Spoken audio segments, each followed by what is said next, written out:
Let me ask you one question. What's one area in your life that you need to change right now? Just think about that question for a minute.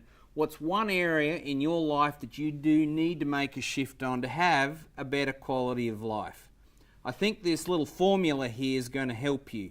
This particular formula is called the formula for change, and I'm relating it to your life by you watching this clip.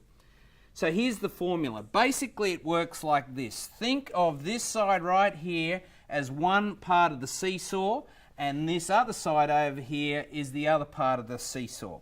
So let's start on the far side. Resistance. There's always going to be some level of resistance to change.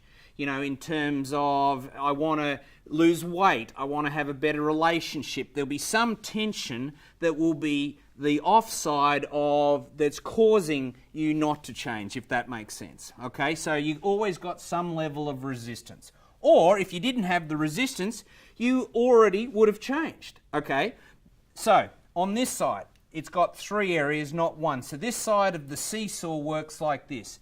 If you want to change, the first thing is, number D there, is that you got to be dissatisfied. So dissatisfaction is the first thing. I'm going to give you an example here in a little bit of this.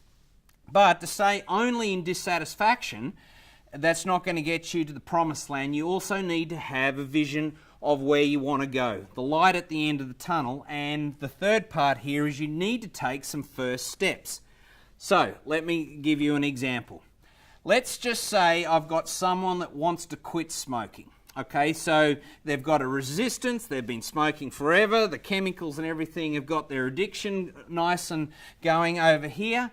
There's one form of resistance, okay? And if that's been going on and persisting, let's say for 10 years of the person smoking, well, resistance has won on the seesaw for the last 10 years. So how could you then do this side over here? Firstly, let me just say, let's take that particular person to the lung cancer ward at the local hospital, all right? And then we go and talk to all the patients that said we've been smoking. Do you think that that would increase dissatisfaction? And the answer is 100%, okay? There'd be one way to up the dissatisfaction.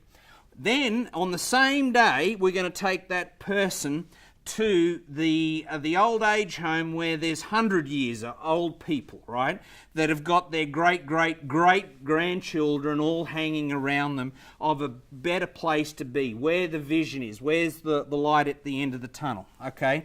Then I went and took some first steps. Maybe I got them some coaching, maybe I got them some patches, maybe I did something to change and take some first steps. And when you put all of those three together, then that outweighs resistance. So yes, I've used it for smoking, and you're probably sitting there saying, well, I'm not a smoker, Bruce. Well, I get that, but how can you use this formula in your life? What do you need to be more dissatisfied on? Do you need a bigger goal in some area of your life? And what type of first steps or action plan are you doing right now on the very thing that you want to change? So, formula for change, guys. I have done a huge amount of work on this in the last 10 years. It's changed my life, and I hope it does for you. Thanks for watching.